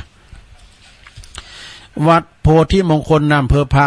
อำเภอบ้านโฮ่งเปิ้นจะมีการทำบุญวางศิลาฤกษ์พระธาตุเจ้าเจดีย์แล้วก็ทอดกฐินสามัคคีเปิดสมทบทุนในการสร้างพระธาตุเจดีย์นะวัดโพธิมงคลบ้านอำเภอพระตำบลบ้านหงอำเภอบ้านหงจังหวัดลำพูนในวันอาทิตย์ที่25 ตุลาคมเวลา 9:39 โดยเมตตาบารมีธรรมอาจารย์ท่านพระครูโพธิภัทราวุฒิอาจารย์สิงห์ทองนะเปิ้นก็จะมีงานก็ปากันไปวันที่25ตุลาคมทุกวันที่23กันยาทุกวันที่23ของเดือนเดือนนี้ก็กันยาเนาะ23กันยาที่วัดศาลาตำบลน้ำแพร่โดยหมายมีเมตตาบารมีธรรมหลวงพ่อพระครูโชติสุวรรณสอนท่านเจ้าอาวาสวัดศาลาตำบลน้ำแพร่อำเภอหางดงเนี่ยพร้อมด้วยคณะสัตยาทุกโคเฮินเนาะบนจะมีการทำบุญทักษิณานุปทานอุทิศถวายแก่แด่ท่านครูบาอินตากตปุญโญครูบาเจ้าเปิ้นได้ลาสังขารได้ปีปลายพิษปุญญาภิรัตน์เนาะแล้วก็23นี่ก็ไปฟังเทศจากเมตตาบารมีธรรมอาจารย์ท่านพระครูวิมลสุตาพรรองเจ้าคณะตำบลแม่แรงเจ้าอาวาสวัดดอนโลดอนน้อยนะสมมาวัดดอนน้อยศรัทธาเปิ่นจะไปแสดงธรรมนะก็มีเจ้าภาพก่อคณะศรัทธาวัดเท้าคำวังจากหางดงไปปิ้นเจ้าภาพก็ปากันไปหลายๆแล้วก็ในวันที่25ตุลาวัดดอยน้อยห้วยไซพุ่นห้วยไซห้วยยาเปิ้นจะมีงานเปิ้นจะมีงานเนาะ25ตุลานี่งานใช่ไหมแม่สุพรรณ อันกฐินกันเนาะตุลากฐินวัดดอยน้อยนะจือเหมือนกันดอยน้อยอันปุ่นเปิ้นอยู่บ้านที่ห้วยไซห้วยยาปุ่นนะแม่สุพรรณเปิ้นบอกว่าเปิ้นจะมีตอดกฐินในวันที่25ตุลาก็ไปกินไปต่างกัน19กันยาเดือนนี้นะก็จะมีสลากที่วัดดอยน้อยเหมือนกันนะห้วยยาห้วยไซปูเปิ้นแปลงวิหารไม่ซัก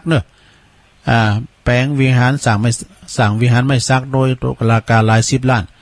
ก็ไปกินไปตาม19กันยาสลากนะแล้วก็25ตุลานี่กฐินที่วัดดอยน้อยห้วยยาห้วยไซเพิ่นบันทีนะ ข้อมูลโดยคุณแม่สุพันมงคลนะคุณแม่เพิ่นฝากประกาศมา6กันยาก็6กันยาสลากพัฒทหารที่วัดเมืองจีใหม่ข้อมูลโดยแม่เจียมจิตแม่เจียมจิตเมืองจีใหม่เปิ้นก็จะมีสลากพัฒทหารวันที่6กันยาก็ไปกินไปทานกันนะทางวัดวังดินนี่วัดวังดินตำบลขวงเปาอำเภอจอมทองโดยเมตตาบารมีธรรมอาจารย์ท่านพระอธิการลุ่งโลดอภัสโรเจ้าอาวาสทุปีแก้วเขาแล้วไปก็มีปอหลงบัญชาใจพยักแล้วก็ผู้ช่วยก็อบตก็เนี่ยเปิ้นปิ้นกันตุลุงก็ไปช่วยงานละแล้วก็วันที่20ในวันที่20นะ20กันยาเป็นวันติดพอดีเปิ้นก็จะมีงานยกยอชัดพระธาตุเจ้าเจดีย์จำลองพระธาตุเจ้าแห่จำลองพระธาตุเจ้าแห่จำลองแล้วก็จะยกยอจอฟ้าอุโบสถด้วยนะอุโบสถก็งามในครั้งนี้ก็โดยเมตตาบารมีธรรมพระเดชพระคุณพระศรีศิลปาจารย์วิแล้วก็ท่านพระอาจารย์ผลอินทพโล เปิ้นได้เมตตามาเป็นประธานก็ปากันไปนะไปรวมกันพระจะไปปูชาแผ่นผ้าแพรเจนสีก็ดีพวงมาลัยก็ดีไปทำบุญก็ดีก็ขอเชิญได้งานนี้มีซอด้วยนะจันติบจอมตองเปิ้นจะมาซอด้วยแล้วก็เจ้าภาพใหญ่เฮาก็เม็ดคุณเจริญพรกับแม่จันฟองกิ่วแก้วนะเป็นประธานฝ่ายคารวาสแล้วก็คุณเชิดพงษ์คุณนงลักษ์ตระกูลกิ่วแก้งก็มาหมดกิ่วแก้วจากดุงโลงพี่น้องตั้งเวียงป่าเป่าก็จะมาวันนั้นตุปีโลดเปิ้นไปเอามือแล้วล่ะ พี่น้องตั้งเวียงป่าเป่าตั้งดอนจันทร์มันก็จะมา20กันยาตั้งแต่เวลา13.39 นนะบ่ายโมง39ไปปะกันตุลุงก็จะไปนะตีวัดวังดินมีซอจันทิพพันนีจอมต้องซอตลอดวันมีผ่าป่าตอนวันค่ำวันนะ13กันยาสลากพัฒทหารที่วัดบ้านขว้างโดยเมตตาบารมีธรรมหลวงพ่อท่านพระครูประภัสศรีลาภรณ์เจ้าคณะตำบลหนองน้ำเจ้าวัดบ้านขว้างวันที่13กันยานะไปกินไปทานกันหลายๆที่วัดบ้านขว้างแล้วก็6กันยาก็วัดบ่อโจงไป ปิ้นก็สลากเหมือนกันข้อมูลโดยคุณแม่อัมไพนะตัวแทนบ้านขวางฝากประกาศมาเด้องานต่อไปก็ในวันที่7เด้อที่7กันยายนพุ่งพื้นนี้แล้วนะไก่มาละคณะสงฆ์คืนสีขาวภายใต้การนำของท่านพระครูอภิวัฒนวิกรมผู้อำนวยการคืนสีขาวเฮานะพร้อมโดยศรัทธาญาติโยมแล้วก็พระสงฆ์องค์เจ้าหลายตุนหลายองค์เปิ้นจะไปเยี่ยมพี่น้องที่โดนน้ำท่วมนะไปเยียวยาแล้วก็ไปให้กำลังใจกับพี่น้องอำเภอเวียงสาจังหวัดน่านบ่เด้อ พี่น้องพระจะไปก็ไปเดี๋ยวนี้มี6กันตู่ละนะไปจะเอาเข่าเอาของไปตานก็เอามาหอมกันได้เด้อโดยเฉพาะก็เครื่องอุปโภคบริโภคเอามาหอมกันได้ที่วัดปากทางเจริญนะวันที่7ก็ไปด้วยกันตุลุมได้ไปเฝ้าวัดเฝ้าเสา วันที่17ตุลาก็งานบุญกฐินที่วัดพุทธศรีคีรีตำบลบันแปะอำเภอจอมทองเน้อวัดของพระอาจารย์วรรณชัยชัยยานันโท17ตุลาเน้อสมเด้อเฮาไปกันกูปีตุลุงก็ไปนอนกูปีนะ17ตุลาก็ปะกันที่วัดพุทธศรีคีรีเน้อสมทบทุนในการสร้างพระธาตุเจดีย์ไปพอทะเลหมอกนะโยมเนี่ยอากาศยังหนาวอยู่นะบุญดอยเนี่ย22ตุลาก็ไปรวมทัน22ตุลาก็งานบุญกฐินที่วัดน้องผาขาวเด้อวัดน้องผาขาวหรือว่าน้องผาขาวนี่ก็จะมีขึ้นในวันที่22ตุลาท่านพระครูสถิตสารคุณเนาะแล้วก็คณะสัทธา24ตุลาก็ที่วัดพระธาตุดอยน้อยที่ตุลุงอยู่นี่นะ24ตุลา25ตุลาก็ที่วัดม่อนห้วยแก้วอาจารย์สมหวังพระครูกัลยาณปราโมทย์ปลงแดงเขาเด้อ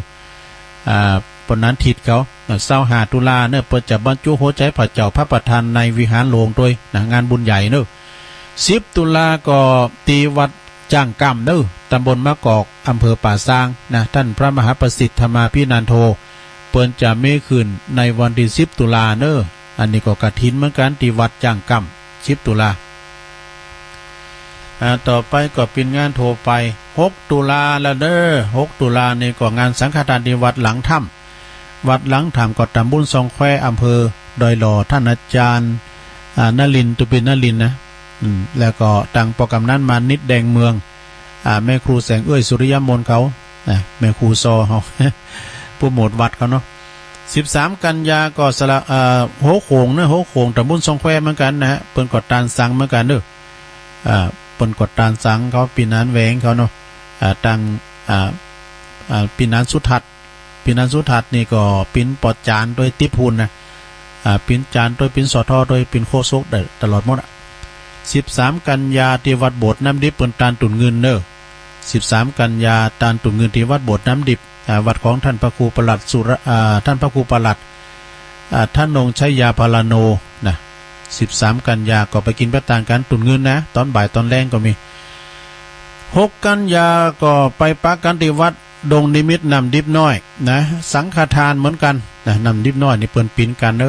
ปีนั้นซักเขาเนี่ยปอดจานปีนั้นน้อมลุงนั้นคิดเขาลุงสุนันไอสุนันเขาเนี่ยปลงแหวง แม่สำราญฟังกันอยู่ก่อนแม่จำเขาเนี่ยแม่สวยไล่ไงปลิงสายปอเสียวซับปอเสียวชัย พอเสียวชัยเนอะเป็นกำลังใจพอเสียวเนอะแล้วก็ทำหลายทานไอ้นอแก้วเขาเนี่ยนะ สวนศักดิ์นันพนักนี่แล้วก็วันที่6เด้อที่วัดดงนิมิตนำดิบน้อยปลายปีนี่เปิดจะมีงานบุญใหญ่เนอะปลายปีเนี่ยเดี๋ยวนี้เพิ่นยกฐานนะเป็นวัดโดยสมบูรณ์นะตุปีพิเชษสิริพัทโทตุพิเศษก็ได้ใบตราตั้งเจ้าอาวาสละนะพระอธิการพิเชษสิริพัทโทนี่เอาแล้วก็3กันยาเลี้ยวไปแล้วกันเนาะฟ้าหลังเลี้ยวไปแล้ววันนี้วันที่5โอ้มพุกแล้วกับวันที่6นะดวงนิมิตน้ำพุกแล้วก็หลังถามก่อนพุกวันที่6นะ12กันยาก็วัดเหล่าเป่าเนอะ12กันยานะสังฆทานที่วัดเหล่าเป้าตำบลเดียวกันน่ะตำบลโดยหล่อเขต2เนาะท่านพระครูประหลัดสุรศรียานาสยโย12กันยานี่เปิ้นจะมีการตั้งสังฆทานที่วัดเหล่าเป้า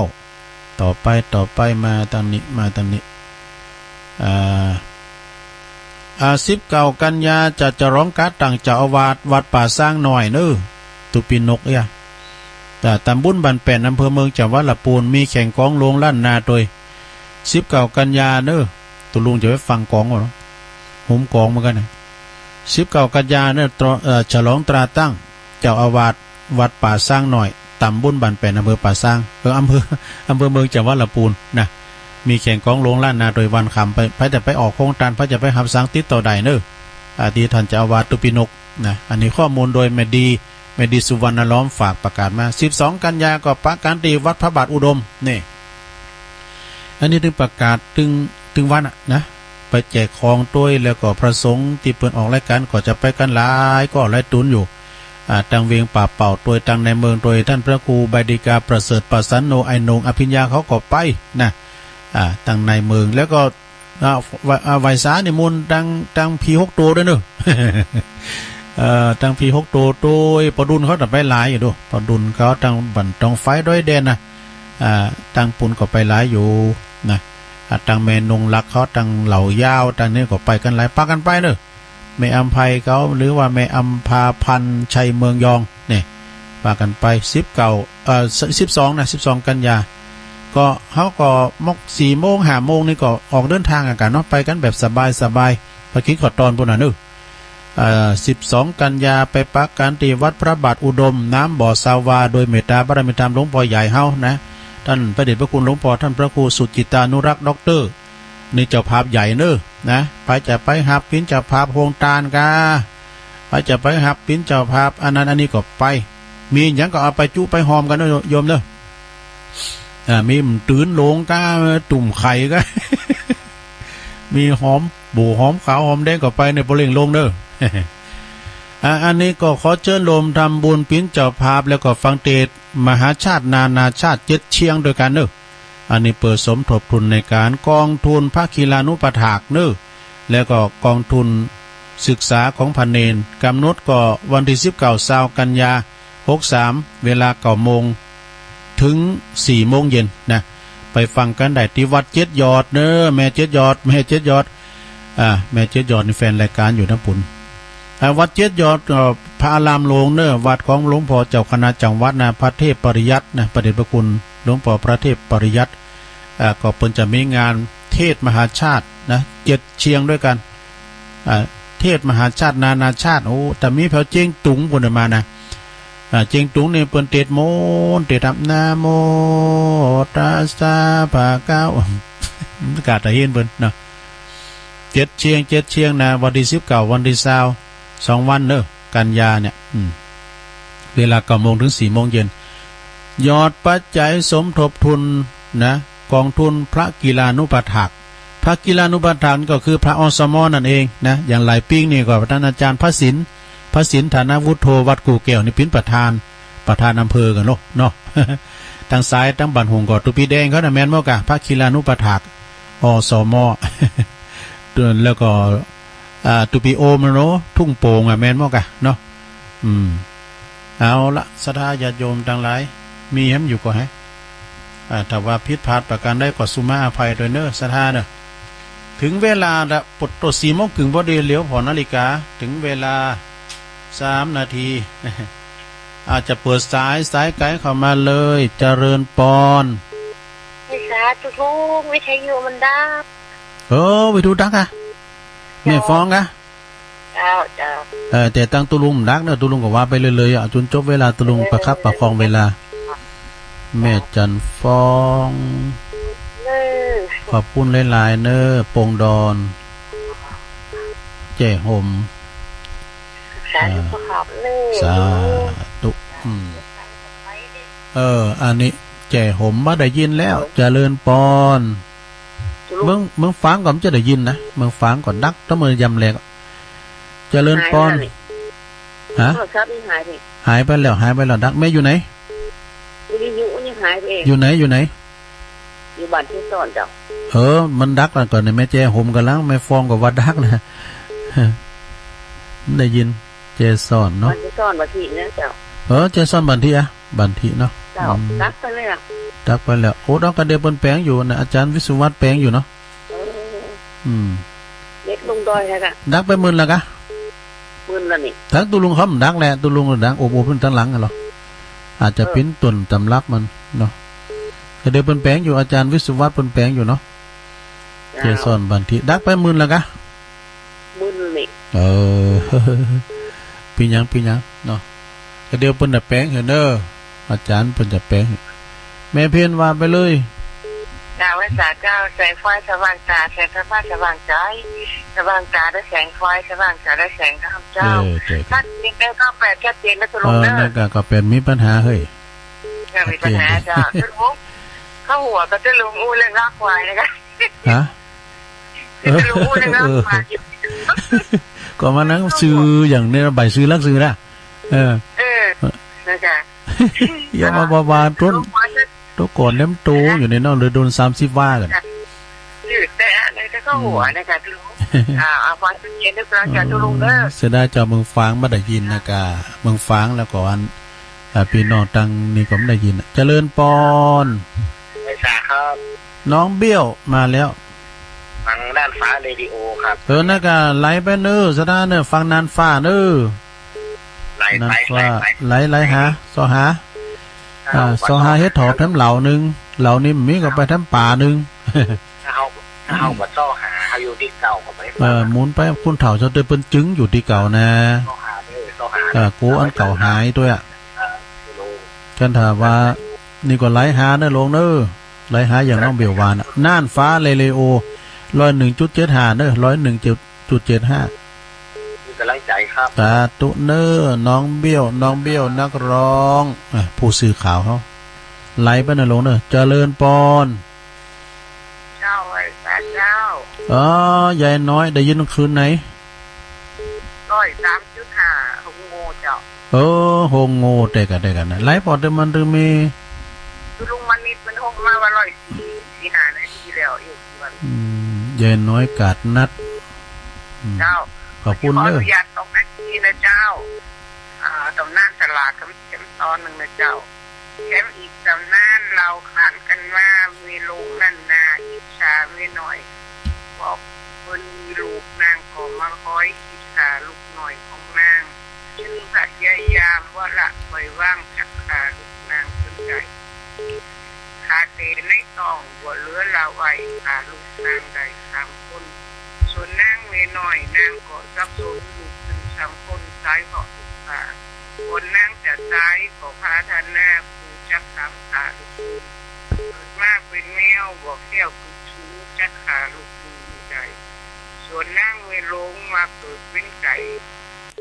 ยังเป็นไข่แมวก็มากิน3 ร่าง 3 หานจนเป็นอาชีพอยู่สุดเป็นยิ่งจักด้วยเป็นตา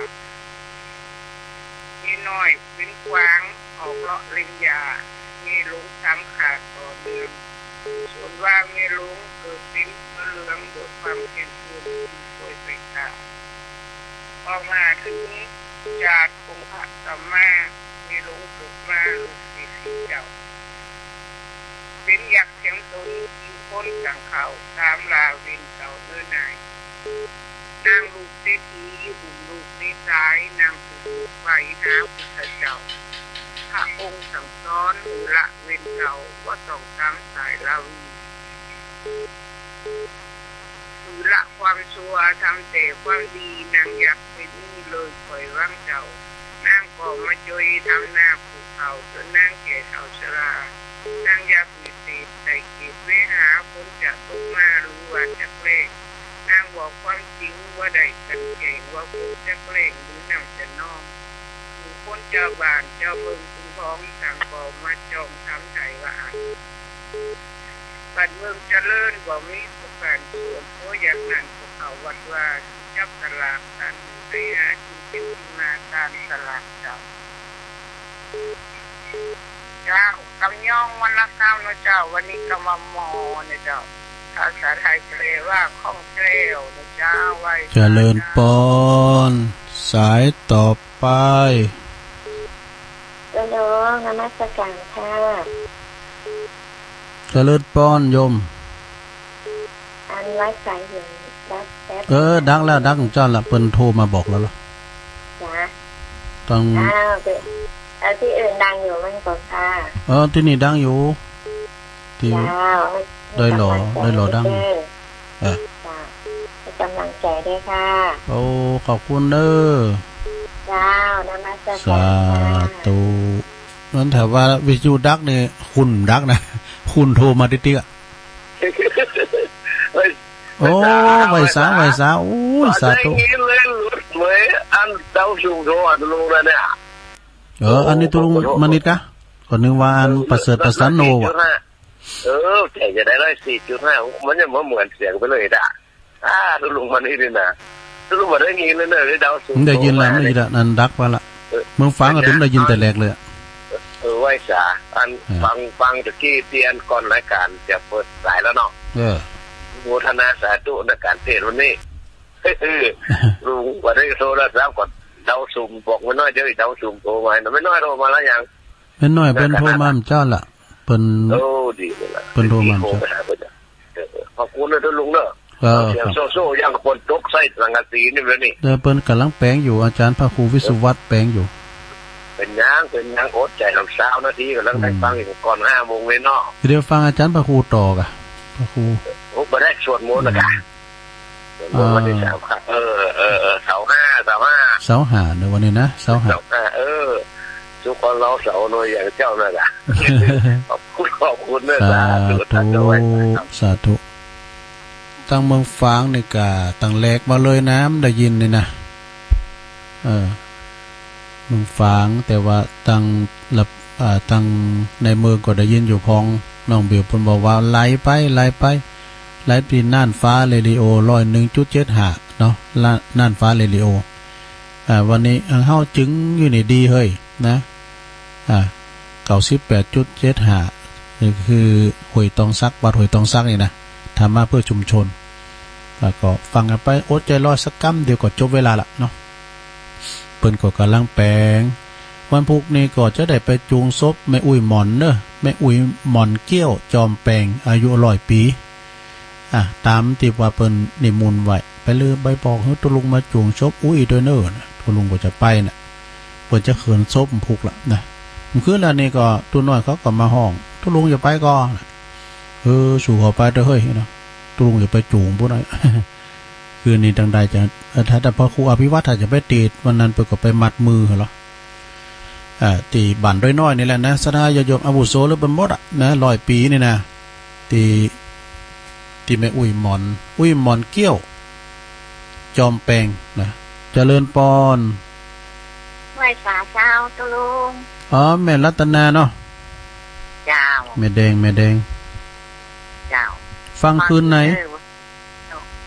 ขึ้น104เจ้า มันจะดังรู้เดี๋ยวนี้เพิ่นดักอยู่ โอ้ดังจะดีเหรอ ดังเหรอ เจ้าฟัง104เนี่ยค่ะ ไฟหินนี่นะ เจ้า ดังเลยกันมัน ที่ฟังก็เมื่อ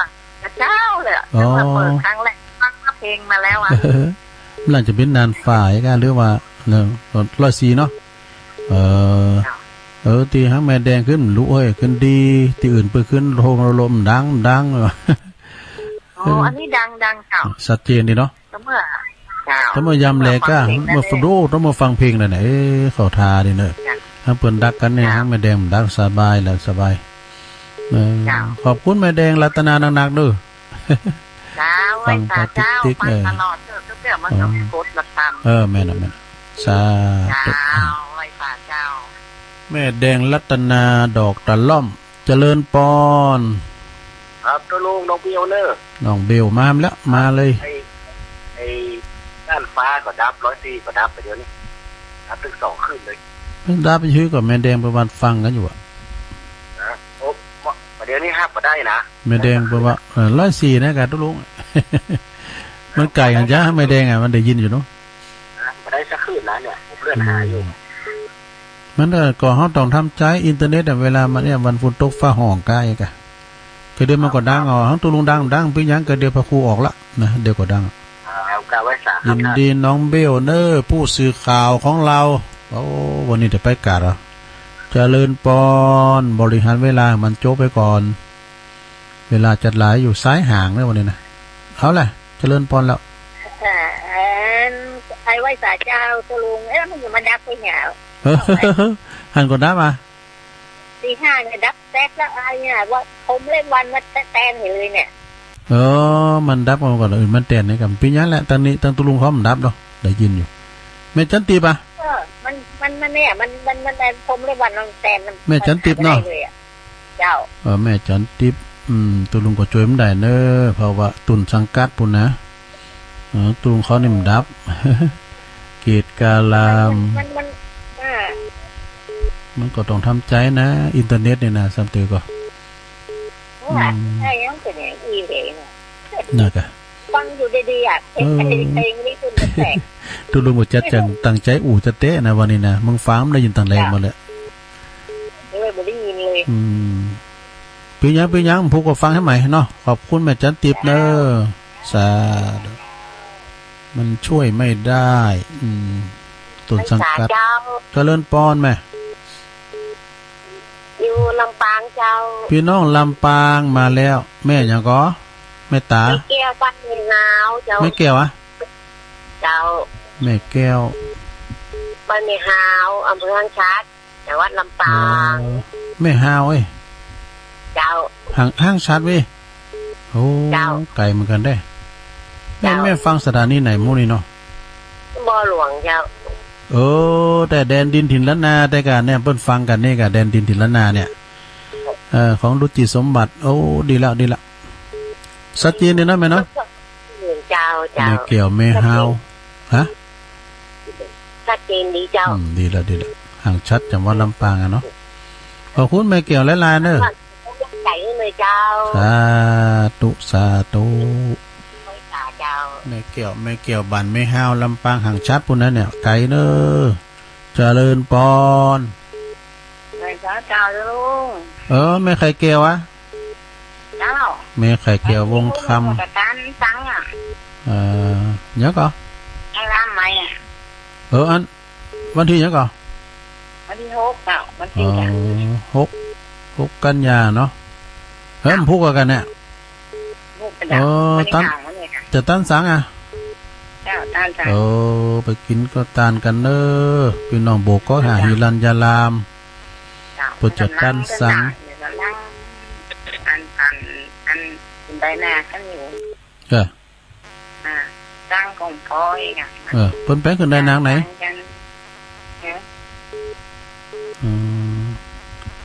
ตุลุงทันเนาะไม่ลงโยงกับตายเลยเนี่ยฮะไม่ลงโยงมันแซมไม่ลงโยงลงโยงจ้าเหรอก็หันหน้านี่หูจักกูฮูนอ่ะแล้วมันแต่ก็ลืมจือไปเนาะไม่ลงโยงอายุตะฮือเอาปุ่นอ80ปลายปุ่นเอาแสดงความเสียใจกับลูกหลานปุ่นด้วยเนอะเนาะไม่ลงโยงเขาจะเสียวันเนี่ยปีนี้ละเปิ้นก็มันได้ในคันเดี๋ยวนี้เจ้ามาฟังในการแดนดินนะแดนดินถิ่นละนาเนี่ยแน่นอนเนาะว่ากะมันได้แรงได้ดีละขอบคุณเนอะโอ้แม่ไข่แก้ววงคำบันโบกก็หาเนอะผู้ประจัดต้านสังในวัดหิรัญญาลามเนาะเจริญปอนมาสการเจ้าโอ้แม่ครูไปฟังคืนไหนจ๊ะแดนดินเนี่ยฮะไหลหาเนี่ยไหลหาเปิดได้ยินกันอยู่นะดังเดือดรักไปแล้วแดนดินถิ่นละนากะดังดีนะเจ้าก่อนมันตั้งแต่ว่าน่ะมึงฟังก็มันได้ยินนะแล้วก็ตั้งไฟหินก็ดักไปนะปุ่นว่านะเป็นยังเนาะเป็นยังเจ้าการไล่หาทำกรรมไล่หาทำกรรมได้ไหมไล่หาเถอะเปิ้นฟังกันได้อยู่นะแดนดินถิ่นล้านนาเนี่ยแม่ไข่เกี่ยวเปิ้นก็ฟังกันคืนนี้ไปไกลขอบคุณแม่ครูหลายๆเด้อไล่หาแม่ครูลาวันกุยคำนะบ้านเมืองกีหลงเจริญปอนติดแล้วโหลติดแล้วนะได้ยินก่อได้ยินแล้วนะได้ยินแล้ว ติดแล้วหลงติดแล้วอูเลย ฮัลโหล ได้ยินแล้วติดแล้วว่าเลยอยู่ไหนแม่อยู่ไหนเจ้าอยู่ที่ไหนแม่อยู่ไหนแม่มีตุงยองมันเหรอแม่ละไม่คิดกับตัวยืดเลยที่ในกูขึ้นดีดักไปอ่ะดักนำเพราะว่าเดี๋ยวนี้ที่เป็นว่าถ้าว่ามันดักนั่นคือว่าเจ้าเคยบอกให้ว่าสถานีไฟยินกับอาจารย์ประภาอ่ะแต่มันตีกันเลยว่าคืนเป็นตีกันแต่ว่าคืนนั้นเป็นจะบอกว่าคือหันหน้าเขาวิทยุหรือว่าย้ายไปทางซ้ายแต่เดียวก่อนยันเดินเจ้าก็แต่กันเนาะหมายความว่าเฮาบินน่ะเขาวิทยุเราเลี้ยวไหลไปทางซ้ายมือเนาะซ้ายมือเจ้าแต่กันสถานทั้งหลายก็ไม่ลืมเด้อปฏิบัติตามนั้นเด้อเอาหน้าเขาหาวิทยุแล้วไหลไปทางซ้ายมือเด้ออย่ามาคิดมาเจิมจิตหวานอ่ะได้ยินนะแม่จินเนาะขอบคุณหลายๆเด้อแม่เจิมจิตเด้ออันนี้ก็เขาทาดีเหมือนกันเด้อเปิ้นก็บอกคือเป็นอย่างนะมันสถานนี้มันไก่กันนะคืนมันไก่กันนะหลงชาวว่าคืนนั้นเปิ้นแหงเลยนะเปิ้นเปิดทั้งเปิ้นเฮาหายเลยนะก็ขยับไปหน่อยนึงเนาะเบอร์100มาแล้วตั้งได้เจริญปอนเจ้ากะไว้สาเจ้าตุลุอันนี้แม่สายพินนะเจ้าตรงสารมาแล้วแม่สายพินเจ้าขอกะไว้สาครูบาสังฆะปันละอยู่ท่าดากองได้ฟังธรรมะตึงบ่ได้มนได้มองฟังตุลุงยองม่อนใจเนาะเจ้าคนฟังตั้งหลายตึงหนุ่มตึงเท่าขอบพระคุณจัดนักเป็นคลื่นสีขาวเสียงดังฟังชัดดังแผ่วตรงสั้นสอนใจที่โทรมานี่โทรคือกำลังใจได้ฟังเมื่อใดก็ม่วนใจเจ้าถ้าบ่ได้ฟังก็เป็นโศกเป็นเศร้าไหลหาถึงวันบ่เหงาเจ้าขอพระคุณเด้อจุลุงเด้ออย่างดังฟังชัดดีเจ้าคืน103เจ้าแดนดินถิ่นนั้นกำลังใจจุลุงไปเด้อขอบคุณแม่สายพินหลายๆเด้อเจ้าฟังถึงว่าถ้าตื่นมาก็หกมือก็งมหาวิทยุตรงสารดอนใจขอบคุณหลายๆเด้อแม่สายพินสาธุโธ่อันนี้เปิ้นปิ่นคำโกงคำกรนักกวีฝีปากกำเมืองเนาะมาหือกำลังใจเป็นคำกลอนตุลุงขอบคุณหลายๆเน้อแม่สายพินตรงสารนามสกุลเปิ้นก็กัลยานามสกุลปนันไว้เขาเนี่ยแต่เป็นสายปีสายน้องกันเด้อแม่สุมาลีก็เนาะนามเพื่อพระตั้งนามเพื่อพระได้ยินอยู่ก็หา 98.75 เนี่ยคืนห้วยตองซักได้ยินอยู่เนาะได้ยินอยู่กับแพ้ปุณนาแพ้แมลิบ่น่ะแมลิทุงปั่นห้วยโทกอ่ะเนาะคืนก็ไปไกลอยู่แพ้น้องอาบจ้างยังบ่นะแพ้ตังฮอดผมก็มีอยู่เนาะก็ฟังกันไปเหลือแดม6 นาทีมีแฮมอยู่ก็วันนี้ในมือขาดแล้วดึงสายห่างเลยทันทีกำลังได้15สายถึง20วันนี้นะ0899555656แถมคำก็ป้ากันก็ปุ่นเด้อวันพฤหัสพัดหน้าปุ่นแถมกำนึงเนาะศรัทธาญาติโยมก็ไปป้ากันที่วัดแต่ละวัดเนาะที่เพิ่นมีการไม่งานอย่างวันนี้ก็มีหลายวัดเนอะวันพุธเนี่ยวันเดือนวันที่6นะหลายวัดหลายว่าถ้ามีการไม่งานไก่บัดไก่บ้านไก่จ้องวัดไก่บ้านไก่จ้องก็ปากันไปกินแป้ตานขั้นข้าวขั้นน้ำตามจารีตหินหอยเป็นวันพระวันศีลก็ได้วันธรรมดาก็ตามเนาะเดิน12ปิ้งเนี่ยเดิน12ออกมาเนี่ยเปิดกับตานขั้นข้าวขั้นน้ำกันไปลืมเนี่ยวัดพระบาทนะพระบาทวัดพระบาทนี่เพิ่นก็จัดตั้งสลากกันนะเอามาทำสายเจริญปอนไหลสาเจ้ายายจันมาแล้วได้ยินตั้งใดนะฮะคืนไหนได้ยินเนี่ยกา103.50เนี่ยแดนดินถิ่นแล้วนะเป็นอยู่ลำปางแบบยังได้ยินตามนั่นก็คุณเฒ่าฮ้อนนี่มันไหลหายายจันเนาะแต่ก็ต้องไหลหากะตั้งหนึ่งดับก็ไหลไปตั้งเนาะเป็นได้ยินอยู่อันนั่นเพิ่นอยู่บุกก็หานะแม่ไข่แก้วเขาเพิ่นก็ไหลฟัง103นั่นเนาะมัน ถึงใดหมดเราก็อยู่กับลำปาง ขนาดลำปางยังขามดอยไปเนาะ ต้องไล่หา สิหันดาผลไหลไปตั้งหน้าแถมนั่นกะ แม่เนาะจังอาจารย์ว่านะกะป่านี้มันมีเฮ็ดเท่ากับไปป่านาแถม ร้านข้าวแกงมันจะมีทีเดียวแค่เนาะ ผมเข้าใจเนาะ น่ะก็เพิ่นเข้าใจอัน ตาติงดีเด้อ โอ้ขอบคุณแม่จันหนักๆเด้อ จ้า สาธุ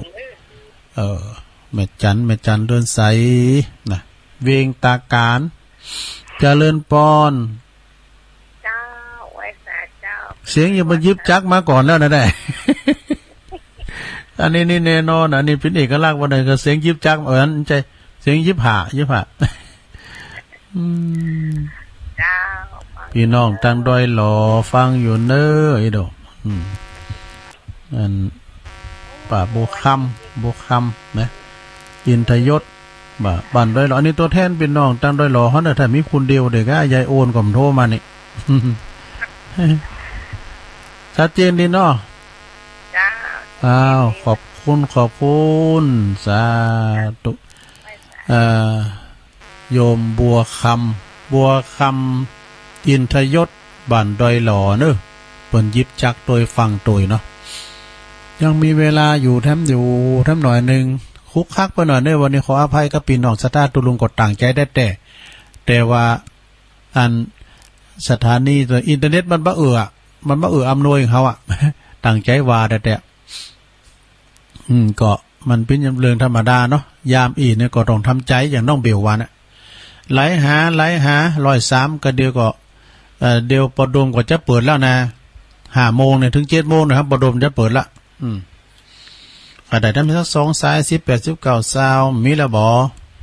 ถ้าไม่มีตุลุงก็ขอออกรายการก่อนเนาะเดี๋ยวจะเป็น1 เข่าเนี่ย